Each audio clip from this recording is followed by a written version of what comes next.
All right, everyone, get ready for this deep dive. We are going straight to India for some hockey because the Hockey India League They're back. is back They are back. after 7 years. 7 years. 7 years. Wow, it looks like a whole new league. It really does. It's a whole new revamp. They've really thought about this, and they're not just doing it sort of by half measures. Yeah. We've got 2 leagues this year. 2 leagues.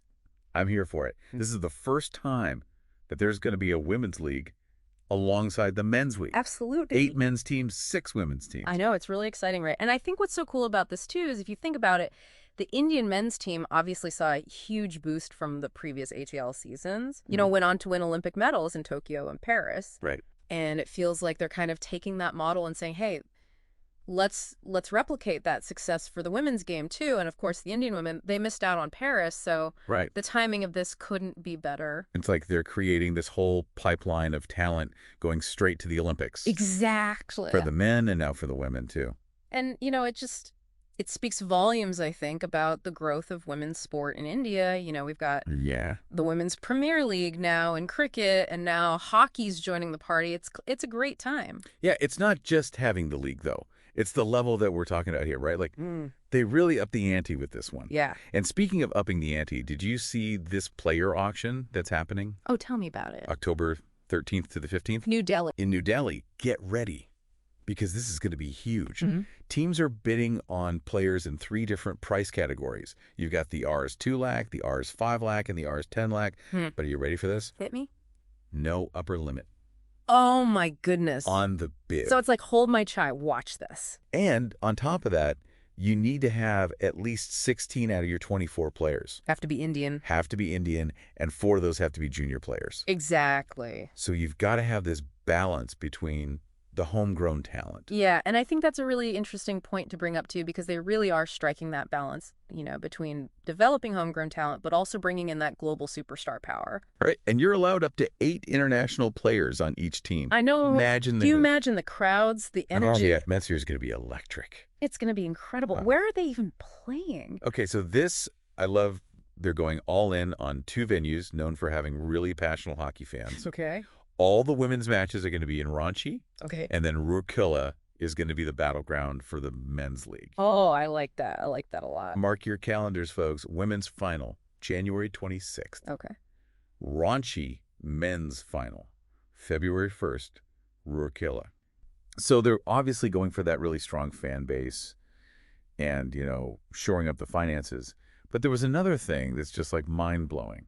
What's that? The FIH, the International Hockey Federation, they said, we are giving you a primetime slot on the calendar I know, right? for 10 years. 10 years. 10 years. That's unheard of. That's basically unheard of. They usually don't do that. What does that say about this league? Well, it says that they're taking it very, very seriously, and they see the potential of this league. Right. And I think it also speaks to this idea that the FIH see the HIL as this major player on the global hockey stage now. Okay, so this isn't just, we're going to have a fun tournament. This is, we are invested in the future of not just Indian hockey, but hockey as a whole. I think that's exactly it. It's this idea that they're not just investing in a tournament. They're investing in the future of Indian hockey and maybe the future of professional hockey itself. Whoa. We've got the talent, we've got the passion, the backing, the vision. Right. And speaking of vision, you know who they got involved on the management side? P.R. Swijesh, I know. the legend himself, Yeah. director of hockey for the Delhi franchise. They're not messing around. They are not messing around. Like you said, upping the ante. This is how you make a statement. That's a power move. For sure. And he's not alone. Graham Reed, the former coach of the Indian men's national team, he's coaching the men's team for Delhi. I mean, wow, what a duo. Come on. See, Like, they are making some serious moves. talk about leadership. I mean, you know, they mean business with those 2 at the helm. With those 2 at the helm, exactly. And I'm just thinking, who else are they going to pull in? Oh, I know. Like, what other big names? Because, you know, this just makes me think about, like, are we going to see some retired international players either on the pitch or in coaching roles? Yeah. Can you imagine? Imagine the buzz if they managed to, like, pull in some real, like, legendary figures. Yeah. Just to, even if it's for a short period of time, just to lend their expertise and their mentorship. The mentorship would be incredible. Oh, it'd be invaluable. Not to mention, like, the fans would go wild. Yeah, and think about the, not even just the star power, but the tactical knowledge Exactly. that they bring the experience. Imagine learning from someone who has, like, won it all, on the international stage. Exactly. I mean, that would be huge for developing that young Indian talent. That's what I love about this whole thing is it feels like they're thinking about it at every level, right? We're talking about the potential impact on the men's and women's national teams. We're talking about, the growth of the younger players. And then you even mentioned this, like, economic boost that this could bring to Ranchi and Rourkela. Oh, for sure. I mean, this is like a ripple effect, right? We're talking new jobs, increased tourism, and let's not forget about, the local businesses that are going to benefit from all those fans coming to town. Exactly. The HIL could be a game changer, not just for the sport, but for the communities hosting these matches as well. Okay, so we've got the who, the what, the when, the where, the why. Yeah. I need to know a little bit more about that. Okay. How does this whole thing actually work? Right. So you mentioned that the teams are made up of Indian and international players. Correct. How did they find that balance? Right. So they've got a system where each team, like we said, has to have at least 16 Indian players, right? Okay. But within that 16, 4 of those have to be junior players. Oh. So that's a fantastic way to really nurture that homegrown talent, right? Yeah. But then you're also bringing in that international experience with those, up to 8 international players per team, which opens up all kinds of possibilities for these really exciting matchups. So you've got this, like, cool mix of seasoned veterans and then these up-and-coming rookies. I mean, you can just picture it now, right? The roar of the crowd in Rourkela for the men's final. Yes. Or, like, the electricity in the air during, like, a crucial women's match in Ranchi. Oh, my gosh. I am so there. Yeah, me too. Just like the energy is going to be unreal. It's going to be amazing to watch it all unfold. Okay, but now I want to shift gears for a second and talk about the bigger picture here. Okay. So we've talked about how the HIL could really elevate Indian hockey. Right. But what about its impact on the global stage? But the HI is bringing something new to the table. It's a league that's built for the modern era. I think, they've got this global outlook, this emphasis on gender equality. Yeah, and that passion, too. Oh, yeah. Like you were saying, those crowds in Ranchi and Rourkela. They're going to be wild. If they can capture that energy and, like, get that out to the rest of the world. Broadcast it to the world. Yeah, broadcast it. Who knows how far it could go? Exactly.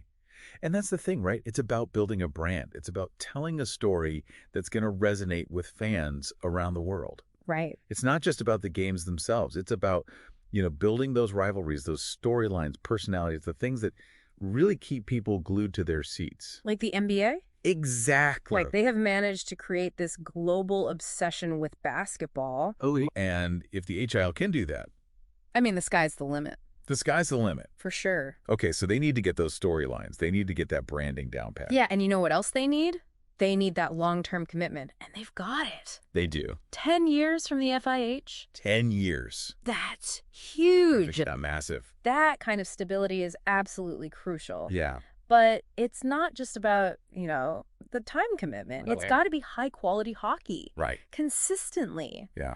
You need top-notch officiating. You need well-maintained facilities. Everything needs to be perfect. Yeah, a level playing field. That's how you build a reputation for excellence. And that's how you attract the top talent. Exactly. Not just from India, but from around the world. And like you said, we've already got some big names involved. Yeah. But imagine a future where the HIL is like the dream destination for every aspiring hockey player. Oh my gosh, that would be incredible. Can you imagine? And not even just the players, but the coaches, the trainers. Yeah. Like, everybody wants in. Everyone wants a piece of the action. Yeah. It's like this whole ecosystem for professional hockey. Okay, so I went from curious to, like, this could be pretty cool, to like, I am now a hockey evangelist. You're hyped.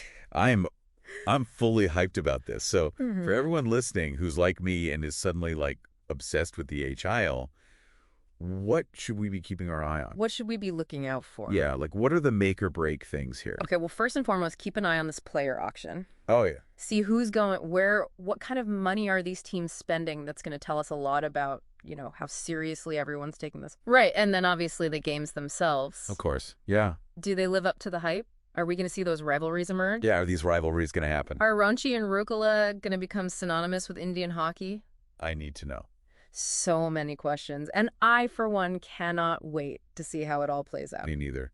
Yeah. This is so exciting. I'm so glad we did a deep dive on this because, wow, this is big. This is really big for hockey, and it sounds like it could be really, really big for India as well. Absolutely. I think this is a real watershed moment for Indian hockey and, maybe even for the sport as a whole. Yeah. It's exciting, it's unpredictable, It's going to be good. and honestly, it's got the potential to be absolutely game-changing. So everyone listening, imagine a world where the Hockey India League is the premier hockey league. Everyone wants to play. Everyone's watching. It's a bold vision. It is a bold vision, but I think the HIL might just have what it takes. I think so too.